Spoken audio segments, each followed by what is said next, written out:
Hello everyone of class 9, welcome to our YouTube channel eMaths Hub। Students, यहाँ पे हम एक क्वेश्चन लिखे हैं। ये क्लास 9 के एक्सरसाइज 9.2 के एग्जाम्पल में दिया हुआ है और ये इम्पोर्टेंट क्वेश्चन है। इसी पर बेस है ये चैप्टर। तो हम यदि इसको सीख लें या इसको प्रूव कर लें तो आगे का जो सॉल्यूशन है क्वेश्चन सॉल्यूशन में मदद मिलेगी। क्वेश्चन है, if a triangle and a parallelogram are on the same base. क्या बोला गया? एक ट्रायंगल और एक पैरेललोग्राम सेम बेस में है, तो आपको प्रूव करना है। क्या प्रूव करना है? And between the same parallel, यानी कि एक ट्रायंगल और एक पैरेललोग्राम सेम बेस और बिटवीन द सेम पैरेलल के बीच में है, तो आपको प्रूव करना है। क्या प्रूव करना है? कि एरिया ऑफ द ट्रायंगल, ये प्रूव करना है। Area of the triangle, triangle का एरिया इज इक्वल, किसके बराबर होगा? Equal to half of the area of the parallelogram. जो पैरेललोग्राम है उसके एरिया के हाफ होगा। दैट्स मीन यदि 500 स्क्वायर सेंटीमीटर एरिया हो रहा है पैरेललोग्राम का, तो ट्रायंगल का एरिया 250 स्क्वायर सेंटीमीटर होगा, यदि सेम बेस और सेम पैरेललोग्राम के बीच में है। तो चलिए यहाँ पर पैरेललोग्राम ले लिए, ये पैरेललोग्राम ले लिए ए बी सी डी।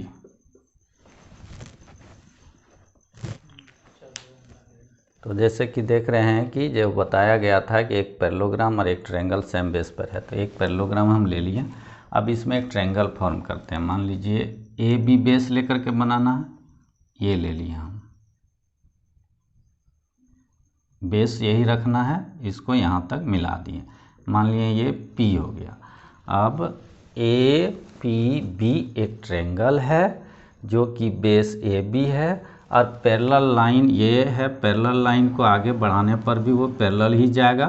तो डी पी और ए बी पैरेलल के बीच में एक parallelogram A B C D है और एक ट्रायंगल ए पी बी है। तो हम लिखेंगे let the triangle APB and parallelogram को शॉर्ट में ऐसे लिख रहे हैं, ABCD are on the base AB and between same parallel same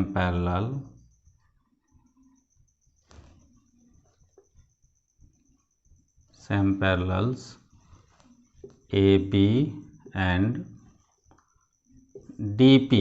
देखिए हम यहाँ क्या लिए हैं कि जैसे बताया गया था कि एक ट्रायंगल और एक पैरेललोग्राम सेम बेस पे हैं, तो प्रूव करना है कि ट्रायंगल का एरिया पैरेललोग्राम के एरिया से हाफ होता है। डायग्राम ये बनाए हम, और इसमें हम यहाँ पे लिख लिए हैं कि let the triangle A P B and parallelogram A B C D are on the same base. कौन सा बेस? ए बी पर है, और between the same parallels A B and D P, A B and D P parallels के बीच में है। टू प्रूव, क्या करना है? Prove, to prove that we have to prove या वी नीड टू प्रूव, ऐसा कुछ लिख सकते हैं यहाँ पे। प्रूव करना है कि एरिया ए पी बी, ये जो एरिया ए पी बी है यानी triangle, area triangle A P is equal to half area किसके? ए बी सी डी के। फिगर पर ध्यान देना है, ए बी सी डी के, ए बी सी डी के एरिया के ये हाफ होगा। तो चलिए सबसे पहले इसको प्रूव करने के लिए हम लोग क्या लेंगे? थोड़ा सा एक कंस्ट्रक्शन लेंगे। कंस्ट्रक्शन ऐड करना पड़ता है प्रूव करने के लिए। कंस्ट्रक्शन लेते हैं, थोड़ा सा कंस्ट्रक्शन क्या लेंगे हम, जैसे कि आप देख रहे हैं कि यहाँ पे ए बी सी डी है, तो ये जो बी पी है इसी के पैरेलल हम यहाँ पे एक लाइन ड्रॉ करेंगे। ए क्यू मान सकते हैं आप इसको। मान लिए हम कि ये ए क्यू है,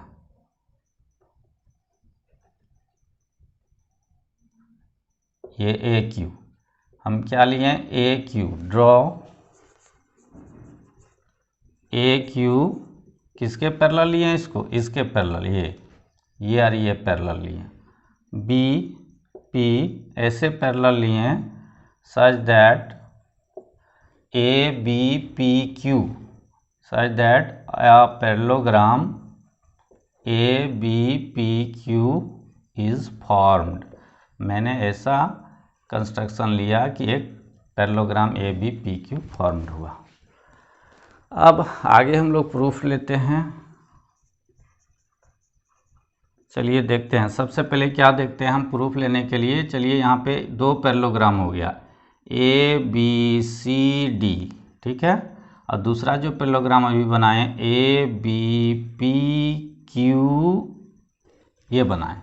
तो दोनों पैरेललोग्राम पर विचार करते हैं, ऑब्जर्व करते हैं। चलिए, here parallelogram ABCD and parallelogram ABPQ। यहाँ पे एंड के जगह पर आप यहाँ पे लगा देते हैं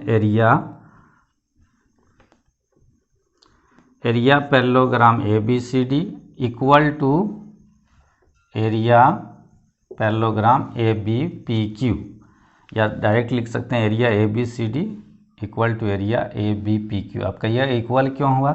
तो देखिए यहाँ पे रीजन में हम लोग शॉर्ट में दे देंगे कि ABCD जो पैरेललोग्राम है AB बेस पर है, और ABPQ जो पैरेललोग्राम वो भी AB बेस पर है, और दोनों सेम पैरेलल DP और AB के बीच में है। तो शुरुआती में जो हम शुरुआत में ही एक वीडियो में हम बता चुके हैं कि यदि पैरेललोग्राम सेम बेस और सेम पैरेलल के बीच है तो दोनों के एरिया इक्वल होता है, इसलिए ये इक्वल होगा। लिखेंगे having same base AB and same parallel lines AB and DP, यही हम लिखें। AB बेस और AB और ये DP पैरेलल के बीच में है, ये दोनों पैरेललोग्राम। कौन कौन? ABCD और ABPQ। ओके, तो इसलिए ये एरिया हम इक्वल ले सकते हैं। Area parallelogram ABCD equal to area parallelogram ABPQ। ये इसको आप इक्वेशन 1 भी लेट कर सकते हैं। अब क्या है, अब देखिए थोड़ा सा यहाँ पर ऑब्जर्व कीजिए, जो ABPQ जो पैरेललोग्राम है, आप लोग एक प्रॉपर्टी है पैरेललोग्राम का कि एक पैरेललोग्राम यदि हो ऐसा, अब पैरेललोग्राम का एक डायगोनल यदि हम ड्रॉ करते हैं तो यह एक थ्योरम है कि एक डायगोनल जो है पैरेललोग्राम को दो कॉन्ग्रुएंट ट्रायंगल में बांटता है। कॉन्ग्रुएंट ट्रायंगल का एरिया क्या होता है? इक्वल होता है। तो यहाँ पे लिख सकते हैं हम एरिया APB या APB, एरिया APB लीजिए, APB इक्वल टू एरिया किसके? लिख सकते हैं APQ। क्यों?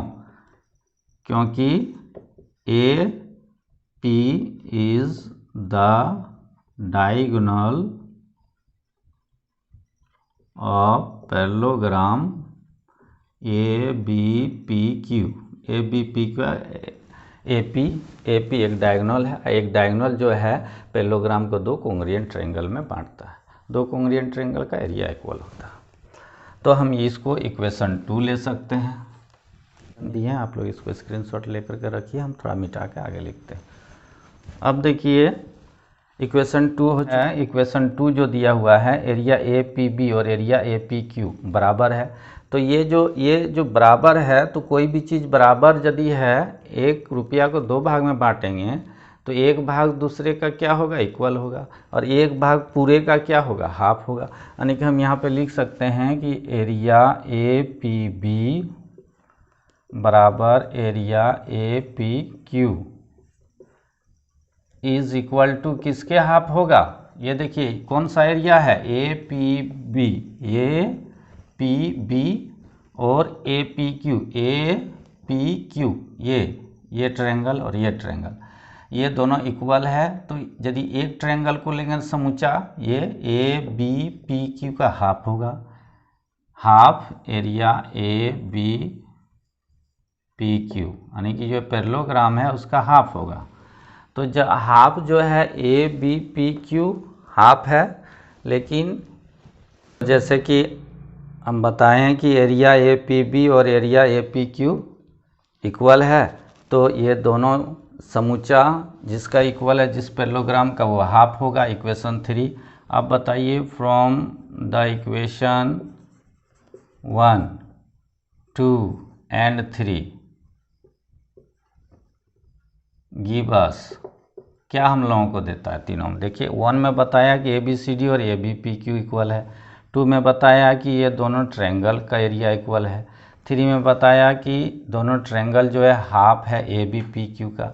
तो 1 2 3 से हम लिख सकते हैं, क्या लिख सकते हैं कि ए बी पी क्यू और ये ए बी सी डी भी तो इक्वल एरिया है, यानी ए बी पी क्यू लिखो या ए बी सी डी, इसलिए हम लिख सकते हैं area A P B is equal to half area A B C D.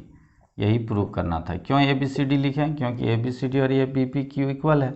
यहाँ तो हम ए बी पी को half A B P Q के बराबर लिख चुके हैं। ए बी पी जो ट्रायंगल है, ये ट्रायंगल ए बी पी जो है किसके हाफ है? ए बी पी क्यू के। और अब जो है आपको करना था लास्ट में प्रूव किया कि ए पी बी जो ये है ए बी सी डी के भी हाफ होना चाहिए। तो ए बी सी डी का हाफ कैसे कर देंगे जबकि ये है ए बी पी क्यू के। तो हम देख रहे हैं कि यहाँ इक्वेशन 1 में ही बता चुके हैं ए बी सी डी और A B P Q equal है, इसीलिए दिस प्रूव्ड। जो क्वेश्चन बताया गया था ये प्रूव हो गया।